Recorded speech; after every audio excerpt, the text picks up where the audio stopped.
आज दिनांक 23 जून 2021, class 11th, subject biology, lesson number 5 हमारा आज स्टार्ट होगा। इसका नाम है जगत प्रोटिस्टा। जैसे ही बात जगत प्रोटिस्टा की होती है, जैसा कि आपने जाना था कि आर.एस. विटेकर ने 5 जगत प्रणालियों को प्रस्तुत किया था और उसके अंतर्गत उन्होंने समस्त जंतु जगत को, मतलब समस्त जीव जगत को 5 भागों में बांटा, जिसमें सबसे पहले आता है जगत मोनेरा, जिसमें हम लोगों ने चर्चा करी थी बैक्टीरिया के बारे में, वायरस के बारे में। और उसके बाद फिर आता है हमारा सेकंड जगत प्रोटिस्टा। जगत प्रोटिस्टा को मोनेरा के बाद रखने का कारण है कि मोनेरा में कोई भी ऐसा ऑर्गेनेल नहीं पाया जाता था जो कि जंतु जगत में, जो जगत प्रोटिस्टा है, इसमें पाया जाता है। जगत प्रोटिस्टा के जितने भी एनिमल्स हैं वो सभी के सभी यूकैरियोटिक हैं। और जैसा कि आपने देखा था कि जगत मोनेरा जो था, यानी किंगडम मोनेरा में सारे के सारे जितने भी ऑर्गेनिज्म थे वो सब प्रोकैरियोटिक थे। प्रोकैरियोटिक और यूकैरियोटिक के बारे में हम लोग पहले चर्चा कर चुके हैं एक बार, कि प्रोकैरियोटिक वे ऐसे ऑर्गेनिज्म जिनके अंदर न्यूक्लियर मेम्ब्रेन नहीं पाई जाती है, न्यूक्लियस नहीं पाया जाता है, तो उसको प्रोकैरियोट्स में रखा जाता है, और जिनमें एक सुसंगठित केंद्रक पाया जाता है और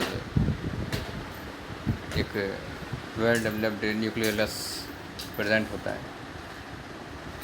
और न्यूक्लियर मेम्ब्रेन के अंदर न्यूक्लियोप्लाज्म का पाया जाना एक सबसे अच्छा उदाहरण है एक यूकैरियोटिक ऑर्गेनिज्म का।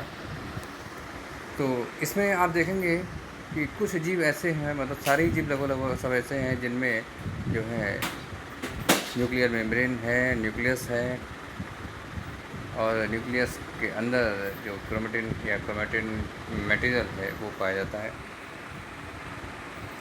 सूक्ष्म जीव हैं, एक कोशीय यूनिसेलुलर, जितना भी कुछ है ऑर्गेनिज्म का सबका सब एक ही कोशिका में सब जो है सिंथेसाइज है, पूरी लाइफ साइकिल अपनी एक ही सेल में ही गुजार देते हैं।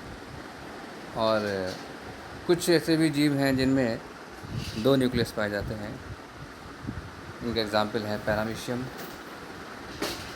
और कुछ ऐसे जीव हैं जो बैक्टीरिया के बाद की एक कड़ी है, जिनको हम लोग बोलते हैं अमीबा।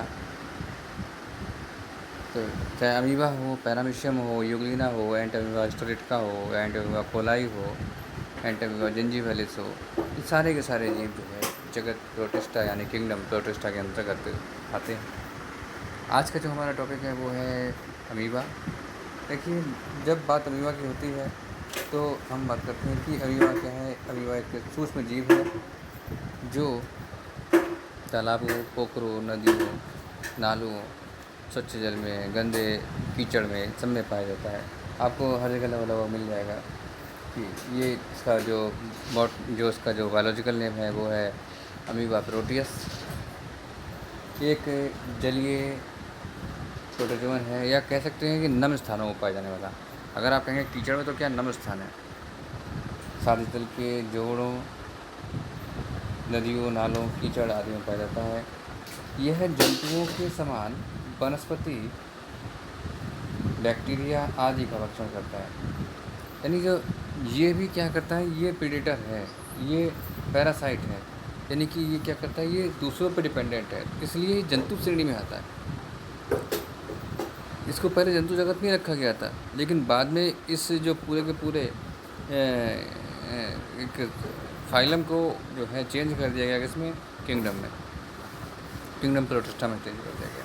लेकिन पहले ही जंतु जगत में आता था, क्योंकि जंतु जगत जिसमें सारे ही सारे लक्षण जो है लगभग जंतुओं से मिलते हैं।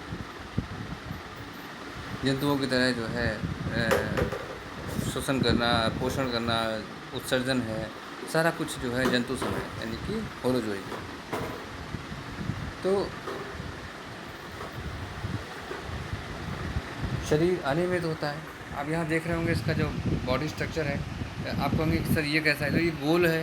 नहीं, गोल भी हो सकता है, और जो शेप आप देख रहे हो शेप लगातार बनता बिगड़ता रहता है। इसका जो एक रीज़न है वो है एंडोप्लाज्म और एक्टोप्लाज्म। इसमें जो एक सॉल और जेल का मेथड होता है, लगातार शरीर के जो सॉल और जेल हैं वो लगातार टूटते हुए बनते रहते हैं। तो जिससे क्या होता है, स्यूडोपोडिया का निर्माण होता है, और इन्हीं स्यूडोपोडिया का कारण जो होता है, ये अमीबा मूवमेंट करता है। मूव करने से एक स्थान से दूसरे स्थान पर जाता है, इसका मतलब क्या है, इसमें लोकोमोशन होता है। अगर लोकोमोशन होता है तो ये क्या हुआ, ये भी एक एनिमल हुआ। ठीक है, फिर बात आती है कि इसकी आकृति लगातार बदलती रहती है। यह मटमैले रंग का अर्ध पारदर्शी होता है। मटमैले मतलब जैसे कि मिट्टी के रंग का, तो मिट्टी के रंग का थोड़ा सा इसमें द्रव पाया जाता है, चक्कर में थोड़ा सा ये मटमैले रंग का अर्ध पारदर्शी होता है, जिसमें एक उभयतल केंद्रक एवं एक संकुचनशील धानी व खाद्य दानियाँ होती हैं। देखिए, सबसे पहले बात करते हैं केंद्रक की। तो यहाँ देखिए एक न्यूक्लियस प्रेजेंट है। जैसा कि हमने आपको बताया था कि बैक्टीरिया में न्यूक्लियस नहीं होता है, क्योंकि उसमें सीधे सीधे साइटोप्लाज्म में क्रोमेटिन मटेरियल सीधे फ्लोट कर रहा होता है साइटोप्लाज्म में। जबकि इसमें क्या है, इसमें न्यूक्लियस प्रेजेंट है, और न्यूक्लियस के अंदर जो क्रोमेटिन मटेरियल है वो पाया जाता है। फिर दूसरी बात है संकुचनशील धानी, यानी कॉन्ट्रैक्टाइल वैक्यूल यहाँ दिखाई दे रही है आपको। ये जो कॉन्ट्रैक्टाइल वैक्यूल है, ये क्या करती है, जल का संवहन, मतलब जल का जो है संतुलन बनाए रखती है। अधिक मात्रा में अगर जल होता है तो उसको बाहर कर देती है। ठीक है, और साथ ही साथ फूड वैक्यूल है। फूड वैक्यूल देखिए, इसका जो फूड का जो ग्रहण करने का तरीका बड़ा इंटरेस्टिंग है। ये क्या करता है, जब कोई फूड मटेरियल जो भी ये टेकअप करता है, अगर इसके आसपास होता है तो उसके आगे स्यूडोपोडिया को जो है उधर की तरफ मूव करते हैं स्यूडोपोडिया, और उसके चारों ओर एक वैक्यूल बना देते हैं। तो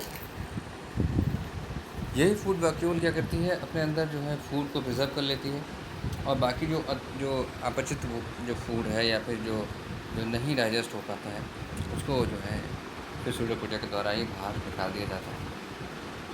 उसके बाद बात होती है कि जो स्यूडोपोडिया है, मैंने आपको बताया कि ये चलन अंग का भी, यानी लोकोमोशन का भी कार्य करते हैं। संकुचनशील धानी शरीर से फालतू जल को, यानी कि जो अन्यथा जो जल है, बेकार जल है, उसको बाहर निकालती है। इस प्रकार परासरण का नियमन का कार्य करती है। अलैंगिक जनन, जब जनन की होती है तो अमीबा में जनन विभिन्न विधियों से होता है। अलैंगिक जनन भी पाया जाता है।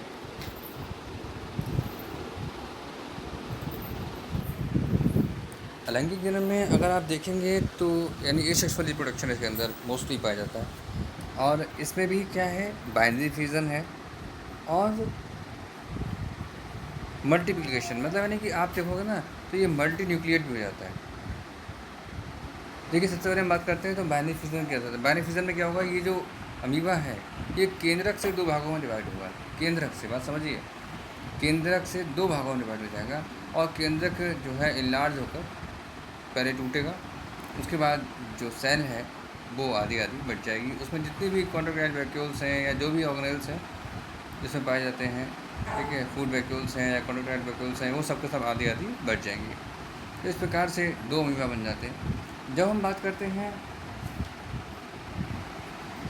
बहुगुणन, यानी कि जो है मल्टीन्यूक्लिएशन, यानी कि अभी जो है बहुत ज़्यादा स्थिति ऐसी कैसे बन जाएगी, तो देखिए इसका जो न्यूक्लियस होता है, मैंने आपको बताया कि एक बार बढ़ जाता है, लेकिन नहीं, कभी कभी क्या होता है, न्यूक्लियस कई सारे न्यूक्लियस में टूट जाता है, और टूटने के बाद अपने अपने प्रोटोप्लाज्म को अपने चारों ओर इकट्ठा कर लेता है और एक सिस्ट का निर्माण करता है। वो सिस्ट जो समय जब इनका जो फेवरेबल कंडीशन होती है, यानी उनकी अनुकूल परिस्थितियाँ होती हैं, उसके बाद जो है वो अपने आप जो है फट जाती है सिस्ट, और जितने भी जो है न्यूक्लियस होते हैं वो सब, ये जो न्यूक्लियाई होते हैं वो सब बिखर जाते हैं और अपना अपना प्रोटोप्लाज्म बना लेते हैं, जब बनाए हुए होते हैं, और नए जीव का निर्माण करते हैं। इस प्रकार से जो है इसमें विभाजन होता है और जनन क्रिया होती है। ये एक खास गुण है इसका कि अमीबा एक अमर प्राणी है। अमीबा को अमर प्राणी बोला जाता है। इस प्रकार हम देखते हैं कि अमीबा अमर प्राणी है। अमीबा